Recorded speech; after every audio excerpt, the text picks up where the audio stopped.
और गाय पर फिर गरमा गई है सियासत। पीएम मोदी आज मथुरा में थे, जहां उन्होंने गाय को लेकर विरोधियों पर कटाक्ष किए। इसके बाद गाय पर राजनीति केंद्र में आ गई है। राधे राधे।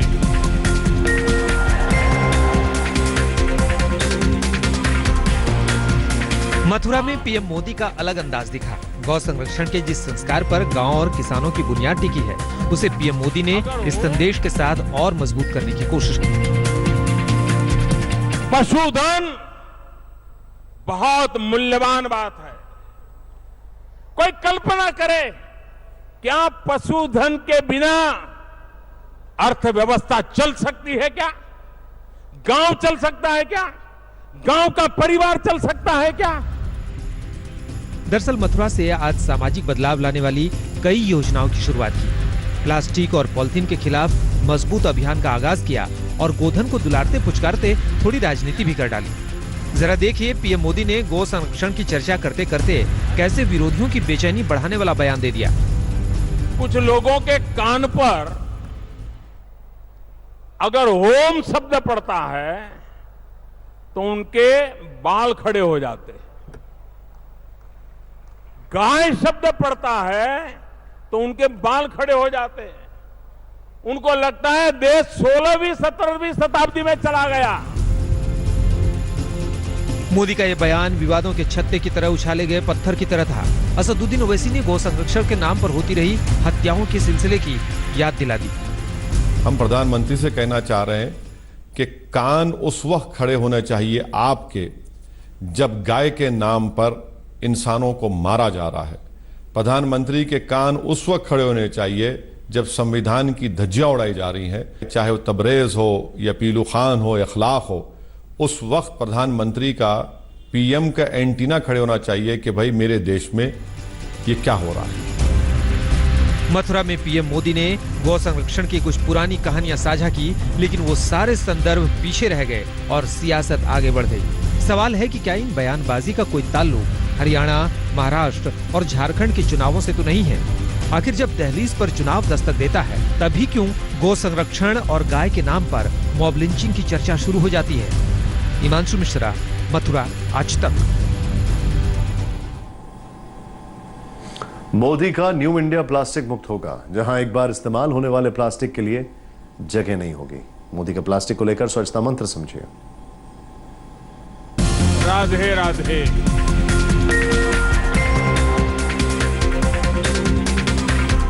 गाय शब्द पड़ता है तो उनके बाल खड़े हो जाते हैं। कुछ भी खरीदारी के लिए जाएं तो साथ में अपना झोला, थैला, बैग जरूर लेकर के जाएं।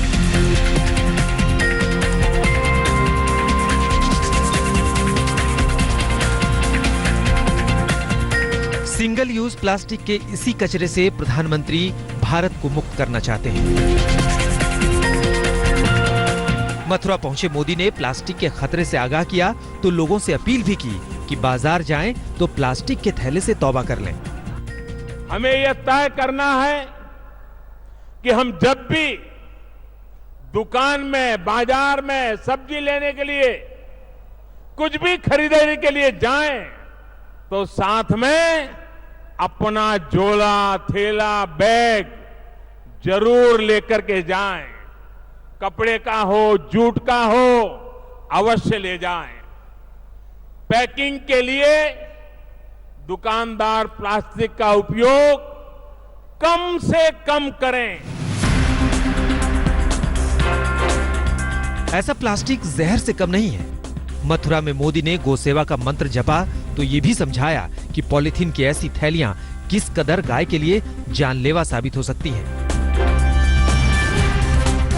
बाद में हमारे संवाददाता शहर शहर निकले।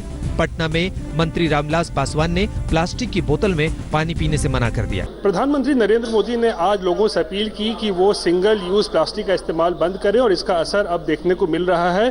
केंद्रीय मंत्री रामविलास पासवान की आज पटना में एक प्रेस कॉन्फ्रेंस थी, जहां पर आप देख सकते हैं कि यहाँ जो प्लास्टिक की बोतलें जो लगे थी वो यहाँ नहीं आज लगाई गई हैं। यहाँ पर सिर्फ ग्लास में ही जो है वो पानी दिया जा रहा है। और सिंगल यूज प्लास्टिक किस कदर पर्यावरण और देश के लिए जानलेवा साबित हो रही है, ये प्रधानमंत्री जान समझ रहे हैं। हमारे संवाददाताओं ने भी बाजारों का जायजा लिया तो लोगों ने माना कि हाँ, इस प्लास्टिक को अब हाथ नहीं लगाना है। ऐसी प्लास्टिक थैलियां पहले ही कुछ जगहों पर बैन हो चुकी हैं और अब बारी सिंगल यूज वाले प्लास्टिक की है। मथुरा से हिमांशु मिश्रा के साथ आज तक ब्यूरो।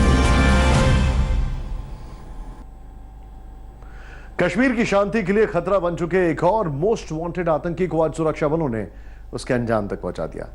370 हटने के साथ ही कश्मीर में आतंक की विदाई भी पूरी तरीके से साफ होती दिखाई दे रही है।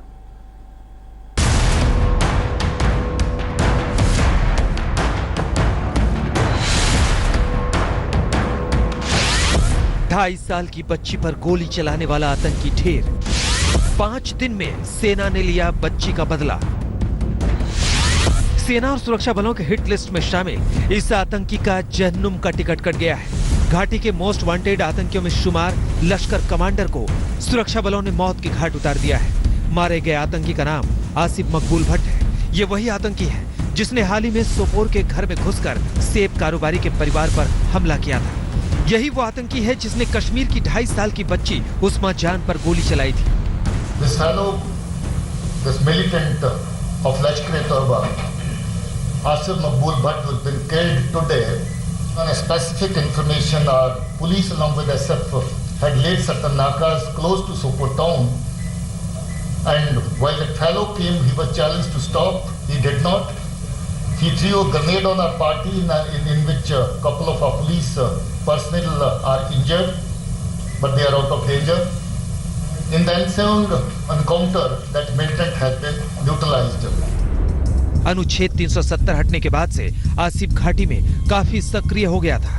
वो लगातार स्थानीय कारोबारियों को धमका रहा था। सोपोर में उसने कारोबारी के परिवार पर हमला कर 3 लोगों को घायल कर दिया था। आसिफ कई आतंकी हमलों का हिस्सा रहा है। बिहार निवासी सोफी आलम पर हमले के पीछे भी आसिफ का ही हाथ था। घाटी में धमकी भरे पोस्टर छपवाने के पीछे भी उसका ही दिमाग था। लेकिन आज सुरक्षा बलों ने उसके आतंक का अंत कर दिया। तो इस खतरनाक आतंकी को उसके किए की सजा दे दी गई है। सोपोर में यह आतंकी सुरक्षा बलों की आंखों में धूल झोंककर भागने की कोशिश में लगा था, लेकिन इसका सामना सुरक्षा बलों की गोलियों से हो गया। ये बानगी है कि जम्मू कश्मीर से आतंकियों को चुन चुन कर मारा जाएगा। आतंक की जड़ों का सफाया किया जाएगा, क्योंकि आतंक के खिलाफ निर्णायक युद्ध आगे बढ़ चुका है।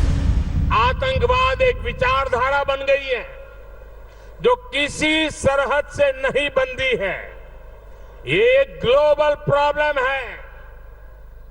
ये ग्लोबल थ्रेट बन गया है जिसकी मजबूत जड़ें हमारे पड़ोस में फल फूल रही है। इस विचारधारा को आगे बढ़ाने वालों को, आतंकवादियों को पनाह और प्रशिक्षण देने वालों के खिलाफ आज पूरे विश्व को संकल्प लेने की जरूरत है। कड़ी कार्रवाई की जरूरत है। भारत अपने स्तर पर इस चुनौती से निपटने में पूरी तरह से सक्षम है। इस बार आतंकियों को चौतरफा घेर कर दबोचने की तैयारी है। दिल्ली से कश्मीर तक आतंक की कमर तोड़ने का अभियान आगे बढ़ चुका है। दिल्ली में कवलजीत संधू के साथ अशरफ वानी, श्रीनगर, आज तक। पाकिस्तान कश्मीर पर जितना दुष्प्रचार कर रहा, पीओके हासिल करने का हमारा इरादा उतना ही बुलंद होता जा रहा है। अब पीएमओ में राज्य मंत्री जितेंद्र सिंह ने कहा है कि पीओके हमारा था, हमारा है और रहेगा। 36,000 से अधिक बच्चों। गृह मंत्री ने कहा पीओके हमारा है। मैं सदन में जब जब जम्मू एंड कश्मीर राज्य बोला हूं, तब तब पाक ऑक्यूपाई कश्मीर और अक्साई चीन दोनों इसका हिस्सा है। रक्षा मंत्री ने कहा पीओके हमारा है। अरे बात होगी अब तो पाक अधिकृत कश्मीर पर बात होगी बहनों भाई, और किसी मुद्दे पर बात नहीं। उपराष्ट्रपति भी पीओके पर इरादा बता चुके हैं। To discuss what is there to discuss in Kashmir. Kashmir is an integral part of India. और अब पीएमओ में राज्य मंत्री जितेंद्र सिंह को भी सुन लीजिए। Now the next agenda is retrieving Pak occupied Jammu Kashmir and making it a part of India. Pakistan के लिए बेहतर यही होगा कि वो पीओके से बोरिया बिस्तर बांधने की तैयारी शुरू कर दे। मोदी सरकार का इरादा अटल दिख रहा है। कश्मीर से अनुच्छेद 370 की विदाई हो चुकी है। आतंकवाद का अंत करीब है और अब कश्मीर से आगे कदम बढ़ाते हुए पाक अधिकृत कश्मीर की घर वापसी की तैयारी हो चुकी है। Now the next agenda is retrieving Pak occupied Jammu Kashmir and making it a part of India. This is a part of a unanimously passed resolution of the Parliament in 1994 by the Congress government headed by Prime Minister Narasimha Rao. मैं 13 सितंबर को एक बड़ा कार्यक्रम करने मुजफ्फराबाद जा रहा हूँ। दुनिया को दिखाऊंगा कि कश्मीर में भारत की सेना किस तरह दमन कर रही है और पाकिस्तान कश्मीरियों के साथ खड़ा है। इमरान खान इसी अंदाज में अपनी खींच उतारते रहे हैं। वो 14 अगस्त को भी मुजफ्फराबाद गए थे और भारत कश्मीर पर दुष्प्रचार करने की कोशिश की थी। कश्मीर में मोबाइल फोन बंद पड़े हैं, इंटरनेट अभी चालू नहीं हुआ है। आतंकियों के व्हाट्सएप ग्रुप में सन्नाटा है। ऐसे में पाकिस्तान घाटी में पाले अपने आतंकियों से बात करने के लिए छटपटा रहा है। इस छटपटाहट में उसने रेडियो को अपना नया हथियार बना लिया। आतंकी अब अपने आका का फरमान सुनने के लिए रेडियो से चिपक गया है।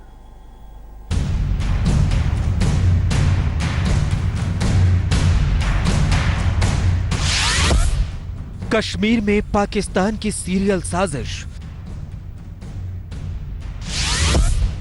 रेडियो की तरंगों में आतंक का कोडवर्ड।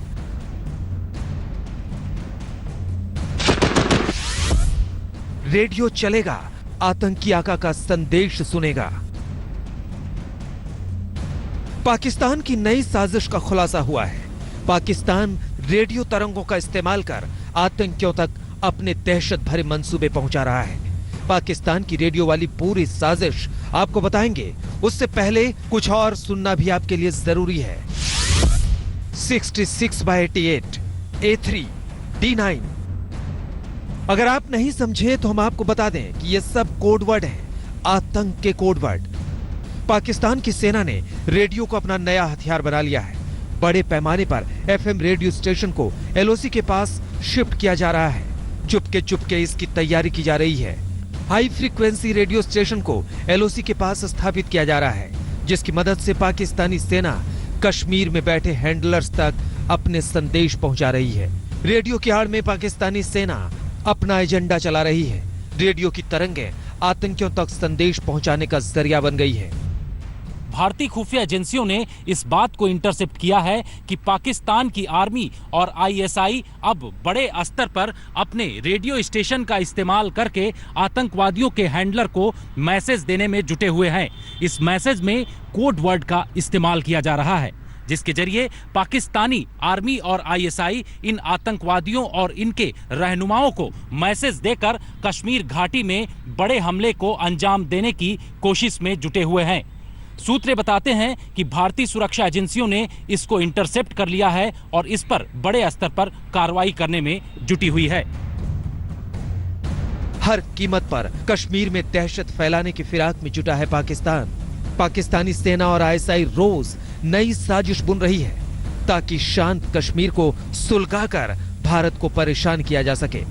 सूत्रों से खबर है कि पाकिस्तान POK में बड़ी साजिश की जमीन तैयार कर रहा है। इमरान खान खुद LOC पहुंचकर पूरी दुनिया का ध्यान कश्मीर की तरफ खींचने की साजिश में जुटे हैं। 13 सितंबर को वो POK के मुजफ्फराबाद में रैली कर एक बार फिर कश्मीर राग अलापेंगे। खबर है कि पाकिस्तान ने POK में कई जगहों पर पाकिस्तानी सेना की भारी तैनाती की है। POK में पाकिस्तानी सेना हथियार, गोला बारूद और राशन इकट्ठा कर रही है। पिछले महीने पाकिस्तानी सेना ने चीन के रिटायर्ड सुरक्षा अधिकारियों के साथ मीटिंग की थी। सितंबर के पहले हफ्ते में राहत के समय LOC पर 3 डंपरों में भारी हथियार लाए गए हैं। खबर है कि रावलाकोट के रक्षचक्री में ये हथियार उतारे गए। पाकिस्तान की जो ISI और आर्मी है, अब उन्होंने वेरी हाई फ्रीक्वेंसी का जो रेडियो वेव होता है उसके माध्यम से अब आतंकियों के साथ कम्युनिकेट करने का कार्य शुरू किया है। और इसके द्वारा जो तराने वगैरह उसमें गाए जाते हैं, उन तरानों के अंदर जो है कुछ कोड वर्ड्स होते हैं और इस माध्यम से अब आतंकियों के साथ जो कश्मीर में आतंकी हैं उनके साथ कम्युनिकेट करने का और कोऑर्डिनेट करने का और साजिश रचने का पूरा ताना बाना बुन रहे हैं। अंदर ही अंदर पाकिस्तान साजिशों का पहाड़ बनाने में जुटा है, लेकिन भारत की तैयारियां भी पूरी हैं। सेना पूरी तरह सतर्क है। खुफिया एजेंसियां पाकिस्तान को पानी पिलाने को तैयार है। पाकिस्तान को हर चाल पर मात मिलना तय है। जितेंद्र बहादुर सिंह, दिल्ली, आज तक। तिहाड़ जेल में बंद अलगाववादी नेता यासीन मलिक पर शिकंजा कसता जा रहा है। 30 साल पहले शहीद हुए 4 एयरफोर्स के अधिकारियों की शहादत के आरोप में घिरे यासीन मलिक पर टाडा कोर्ट में सुनवाई शुरू हो गई है। यासीन से एक एक गुनाह का हिसाब मांगा जाएगा। अपने पति स्क्वाड्रन लीडर रवि खन्ना की शहादत को याद करते हुए निर्मला कुमारी खन्ना को एक बार फिर इंसाफ की आस जगी है। करीब 30 साल बाद उन्हें फिर यकीन हुआ है कि उनके पति के हत्यारे आतंकियों को उनके अंजाम तक पहुंचाया जाएगा। 25 जनवरी 1990 की सुबह को याद करते हुए निर्मला कुमारी ने आज तक को बताया कि कैसे बर्फबारी के बीच मोटरसाइकिल पर आए जेकेएलएफ के आतंकियों ने उनके पति और बाकी एयरफोर्स अधिकारियों पर गोलियां बरसा दी। निर्मला कुमारी के मुताबिक उनके पति को 27 गोलियां मारी गई। उस वक्त कश्मीर में कर्फ्यू लगा हुआ था। मेरे हस्बैंड प्रतीक्षा कर रहे थे, वो उसी रास्ते से आए हैं, वहां पे स्टॉप किया है, फेरेंस पहने हुए थे उन्होंने, और उन्होंने मेरे हस्बैंड से पूछा है कि नटीपुरा का रास्ता बताएंगे। तो जबकि मेरे हस्बैंड को ये समझ नहीं आई, रात को ये कॉल दे रहे हैं, ये कश्मीरी हैं, इनको नटीपुरा नहीं पता, मैं बाहर का हूँ, मुझे नटीपुरा कहाँ पता है। लेकिन वो बड़ा सादा इंसान था, बड़े गुड ह्यूमर में, बड़े क्लोज रेंज से उसको नटीपुरा का रास्ता हाथ से बताना शुरू हो गया, रूट बताना शुरू हो गया। उसने उतने क्लोज रेंज से उसके गोली मार